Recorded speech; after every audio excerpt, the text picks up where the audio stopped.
নমস্কাৰ সকলোকে স্বাগতম জনাইছোঁ মোৰ টপাৰ বি ইউটিউব চেনেললৈ সকলোৰে শুভদিন কামনা কৰি ভিডিঅ'টো আৰম্ভ কৰিব বিচাৰিছোঁ। যিসকল ছাত্ৰ ছাত্ৰী কম্পাৰ্টমেণ্টেল এক্সাম দিছে সিহঁতৰ আজি ৰিজাল্ট প্ৰকাশ পাব, গতিকে কম সময়ৰ ভিতৰতে কেনেকৈ ৰিজাল্ট চাব পাৰিব সবিশেষ ভিডিঅ'টোৰ মাজেৰে আলোচনা কৰা হৈছে। বলক পলম নকৰাকৈ ভিডিঅ'টো আৰম্ভ কৰোঁ।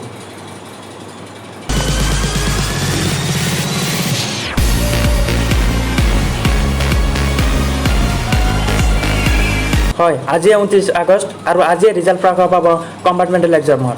দিনৰ 10 বজাত ৰিজাল্ট প্ৰকাশ পাব কম্পাৰ্টমেণ্টেল এক্সামৰ, গতিকে ৰিজাল্ট অতি সোনকালে কেনেকৈ চেক কৰিব ভিডিঅ'টোৰ ডেছক্ৰিপশ্যনত লিংক দিয়া আছে, তাত ক্লিক কৰি অতি সোনকালেই ৰিজাল্ট চাব পাৰিব।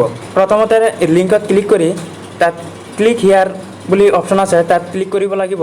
আৰু এতিয়া মানে ক্লিক কৰিলে ভিডিঅ'টোত দেখাব যে কোনো অপশ্যন নাথাকিব, বাট যেতিয়া দিনৰ 10 বাজিব তেতিয়া মানে তাত অফিচিয়েল ৱেবছাইটটোত ৰোল নম্বৰ পেষ্টৰ অপশ্যন আহিব। এতিয়ালৈকে কোনো পেষ্টৰ অপশ্যন নাহিব, কিয়নো ৰিজাল্ট প্ৰকাশ পাব দিনৰ 10 বজাত।